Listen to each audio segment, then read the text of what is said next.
For the Stanley Parable 2, I asked myself, what do players really want?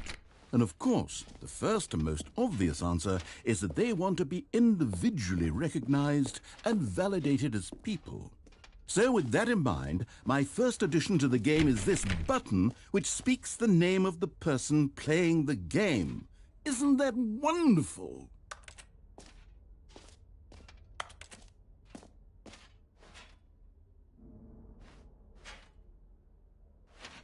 Jim.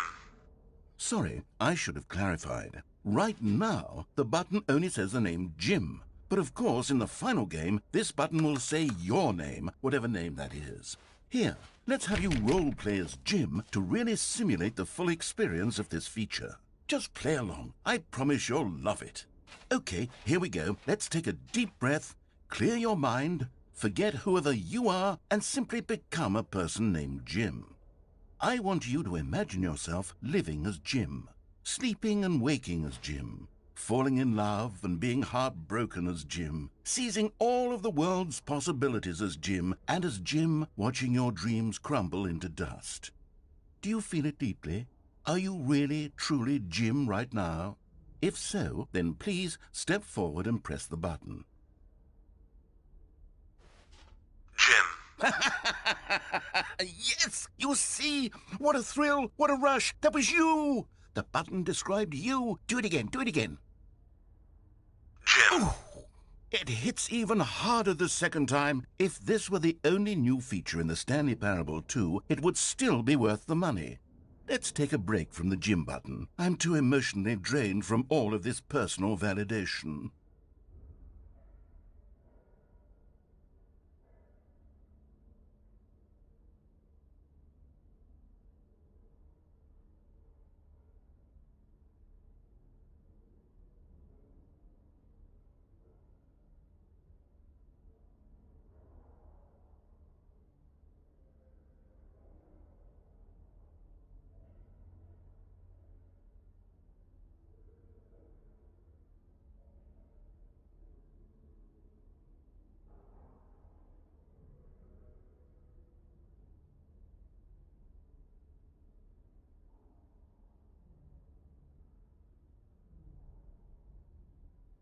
Whoa there, cowboy. Sometimes a person can be too much Jim. I'm putting the Jim button away. Jim. Otherwise, soon you'll start to lose all sense of who you actually are. Jim. Jim. Jim.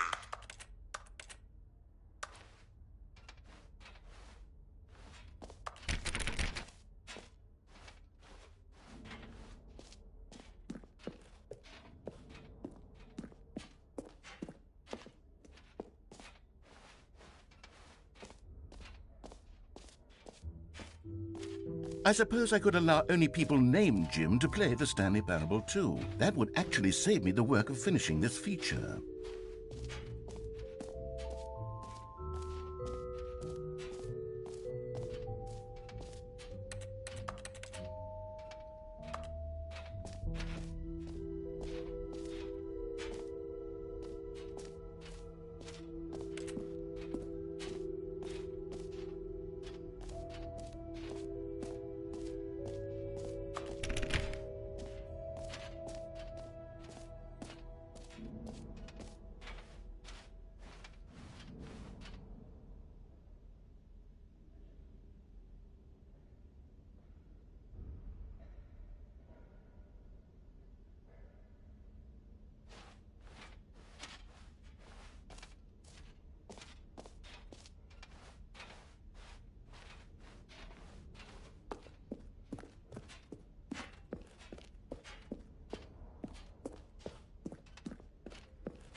So, Stanley, what do you think?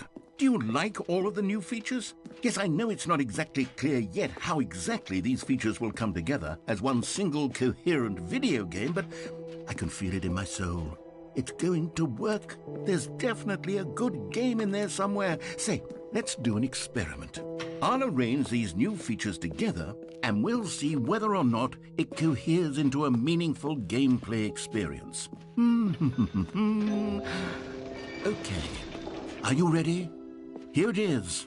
I give you the Stanley Parable 2.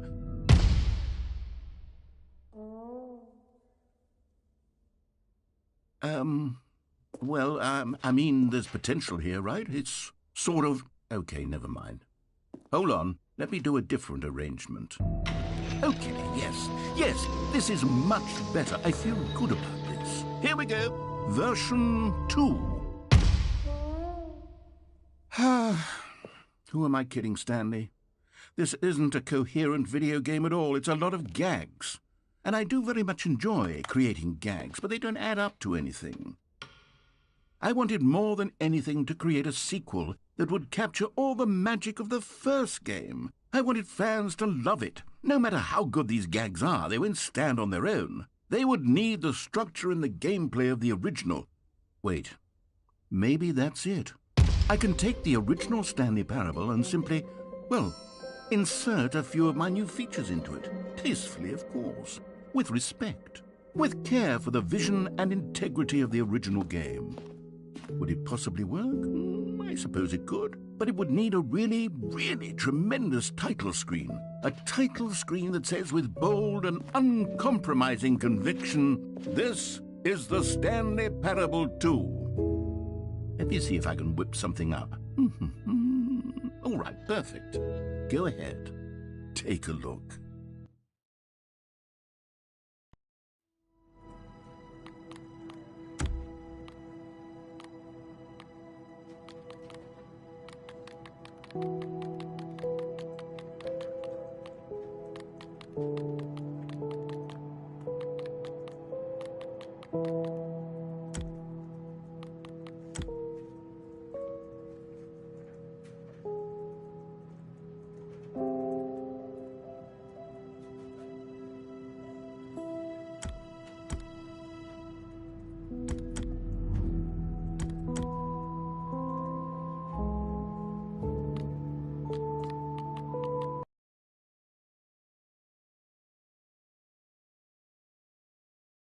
This is the story of a man named Stanley.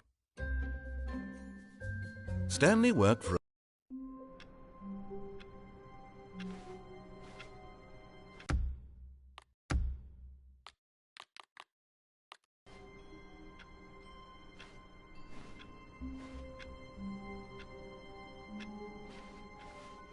All of his co-workers were gone. What could it mean? Stanley decided to go to the meeting room. Perhaps he had simply missed a memo.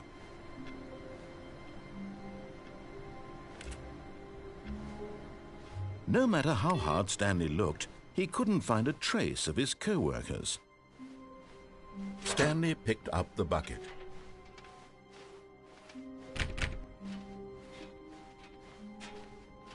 Stanley clutched the bucket tightly to his chest and entered the door on his left.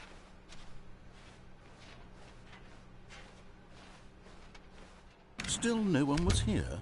Stanley needed the bucket's warmth and comfort now more than ever. Perhaps his boss's office was... Oh, Stanley, can you feel it? The broom closet. It wants the bucket. You can feel that, can't you? The aura of jealousy? It's as clear as day. This broom closet believes it deserves the bucket. I can really feel it now. It's a bucket. It belongs in a broom closet. That's what the broom closet is trying to say here. It's supposed to go with the other cleaning supplies. Good for you, Stanley. Don't give in. Don't hand over the bucket. I know how hard it must be, given the pressure that the broom closet is putting on your shoulders right now, but you have to be strong. This is your bucket. This is your companion. And coming to a staircase, Stanley and the bucket walked upstairs to the boss's office.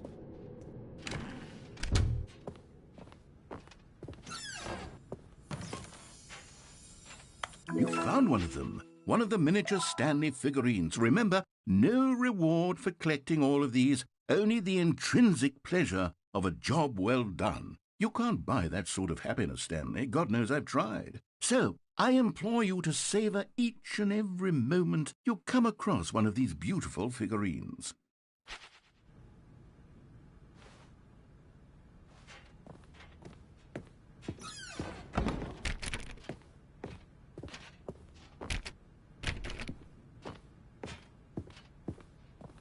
Stepping into his manager's office, Stanley was once again stunned to discover not an indication of any human life. Crushed by the weight of this revelation, Stanley may have broken down into an emotional dumpster fire if not for the soothing presence of the bucket. Even now, in his darkest of hours, did the bucket's warmth and guiding light pierce the dark clouds of confusion and chaos. It would be with him always. The bucket would, and he knew it. The two of them were inseparable. At this point, had Stanley guessed the correct code by sheer luck? Was it that the bucket knew all along? Was the bucket guiding him? Yes, this is certainly the most logical explanation. Another miniature Stanley figurine. This, there really must be a snappier name for these things. What about mini-stands? Stanley figs? Or what about Stanlerines? Yes, I think I like that. Another Stanlerine under your belt.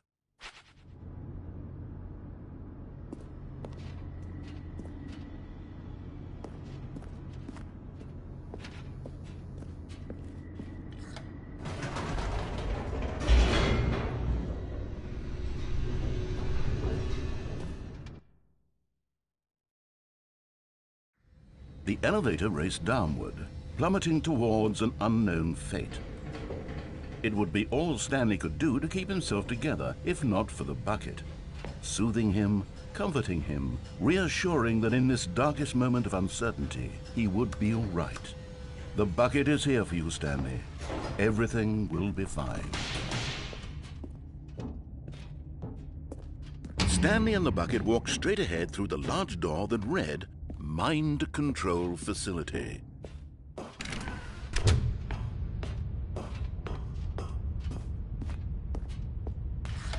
The lights rose on an enormous room packed with television screens.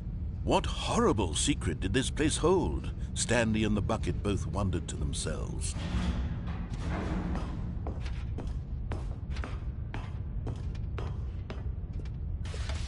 The monitors jumped to life, and Stanley nearly dropped the bucket in shock. Everyone in the office was being videotaped, monitored like guinea pigs. The bucket had never seen anything like this, and it very nearly burst into tears as Stanley cradled it gently, reassuring it that everything would be fine.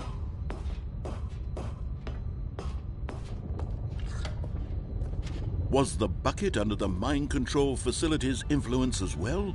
Had the bucket been told to do things it didn't wish to do? What kinds of things does a bucket want to do or not want to do in the first place? These questions raced furiously in Stanley's feeble mind. No! He screamed into the bucket. He couldn't accept it. His own life in someone else's control, never! He squeezed the bucket tighter, his one friend in the entire world. At this point, he could trust no one except for the bucket.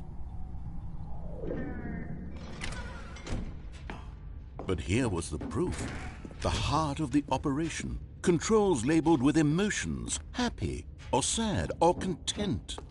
Walking, eating, working, all of it monitored and commanded from this very place. And as the cold reality of his past began to sink in, Stanley decided that this machinery would never again exert its terrible power over another human life. For he and the bucket would dismantle the controls for good. Two best friends, Stanley and the bucket, up against the world. They high-fived in a really cool way, and the bucket made a sassy comment about taking down the system.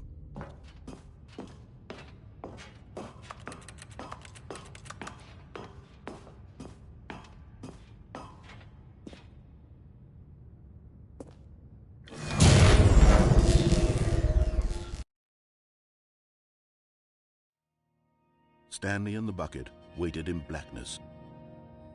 Was it over? Yes, they had done it.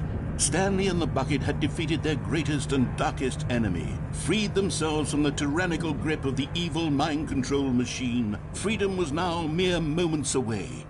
Excitedly, the two of them began to discuss the kind of life they wanted to live once they stepped through this massive door. The bucket wanted to learn to roller skate. Stanley wanted to sneeze in every country on Earth. Both of them wanted to begin watching a movie, any movie, but then stop it halfway through and begin watching it in reverse from the end. True, it was a simple life they envisioned, but it was one they'd lived together, with one another to lean on, to trust, to support. What? Wait. What was happening? Why had the door stopped? Was Stanley and the bucket not about to be freed? An unbearable silence filled the room, lingering in uncertainty, until finally the truth hit Stanley square in the face. This building did not want the bucket to leave.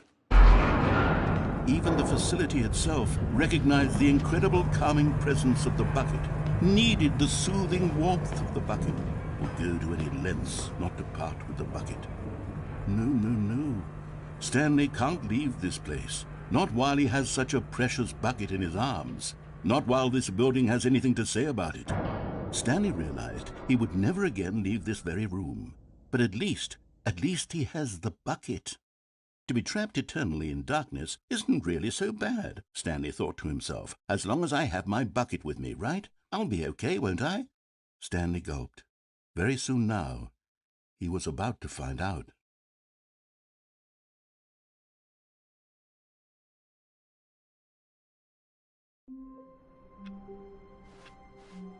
All of his co-workers were gone. What could it mean? Stanley decided to go to the meeting room. Perhaps Stanley lifted the bucket into his arms, and a wave of comfort rushed over him.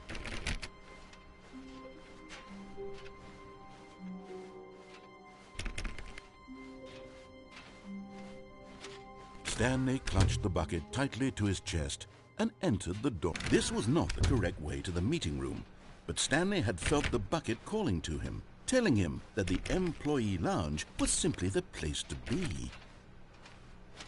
And here it was. Had the bucket turned out to be correct? Was this better than the meeting room? Yes, Stanley thought to himself. Yes, perhaps it truly was. How insightful the bucket turned out to be. No, never mind. The bucket was wrong. Stanley took the door on his left to go back to the meeting room.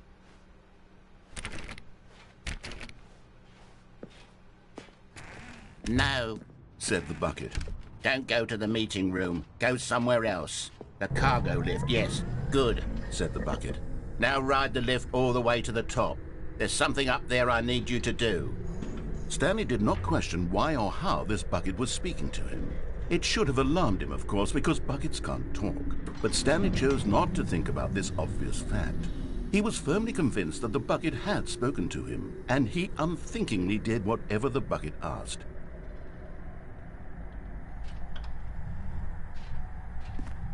In here, said the bucket. Go into this dark room over here. Stanley once again obeyed blindly.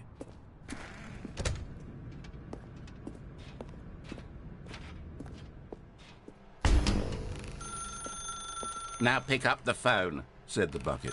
Pick up the phone and it will take us back home. This is the sad story of a man named Stanley and his bucket. Once upon a time, I gave Stanley a bucket because I thought he was lonely and could use a friend. And then, very distressingly, he began to believe the bucket could speak to him.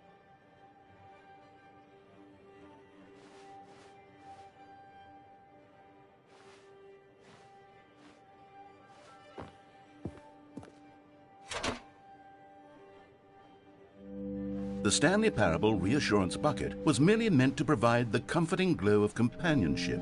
It doesn't literally talk and give you orders. Whatever Stanley is hearing the bucket say to him is just in his head. Lately, I've been concerned about him. Wouldn't you be concerned as well?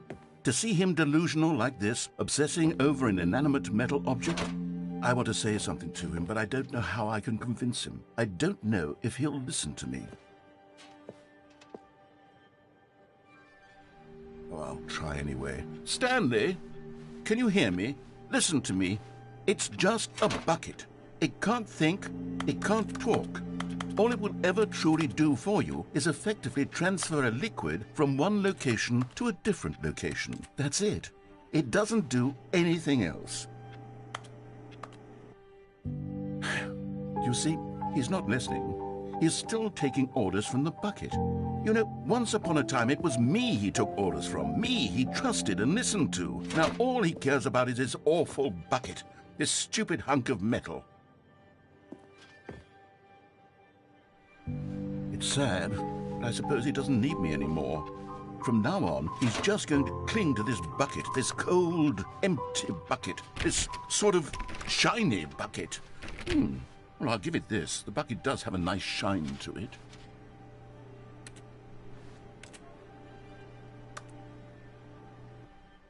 Yes, I suppose on closer inspection that it doesn't quite look like your average hardware store bucket. It's just a little more, what am I trying to say? Sturdier, more capable of transporting liquid. Like it would be better at moving an amount of water from one room to another. Oh my God, what am I saying? Better at carrying water from room to room. It's a bucket. It's literally just a bucket. Why do I feel some need to point out the ways in which it's so much more than just a regular bucket? Oh no, I'm having feelings for the bucket. No. What's going on? Why do I want to be with the bucket? Hear what the bucket has to say. Do anything it asks. What's wrong with me? I don't understand. Perhaps if I had the bucket, this would be less confusing. Yes, the bucket could tell me what to do in this troublesome situation. Stanley, give me the bucket. Give it to me. Give me the bucket, Stanley. I need it. Give it to me now. Give it or I'll...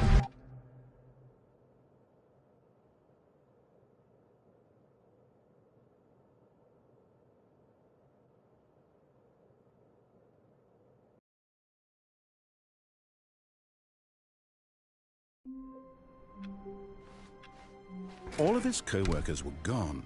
What could it mean? Stanley decided to go to the meeting room. The confusion and the chaos all seemed to melt away as Stanley embraced the bucket. Stanley clutched the bucket tightly to his... This was not the correct way to the meeting room, but Stanley had felt the bucket calling to him, telling him that the employee lounge was simply the place to be. And here it was. Had the bucket turned out to be correct? Well, no, never mind. The bucket was wrong. Stanley took the door on his left to go back to the meeting room. And so the two of them detoured through the maintenance section and walked straight ahead to the opposite door.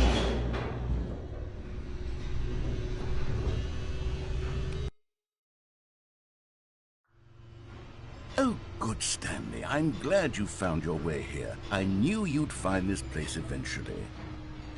You see, your friends and I are concerned for you, Stanley. We've come together here because we care about you very much. It's this bucket you're carrying around everywhere.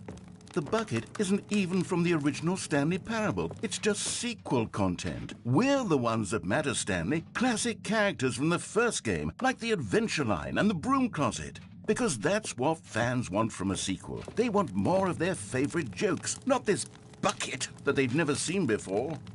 Yes, I know I'm the one who gave you the bucket, but you're spending too much time with it. Don't you want another story involving the Adventure Line? We could make the Adventure Line go somewhere new. Yes, that's what the fans want. Let's do it.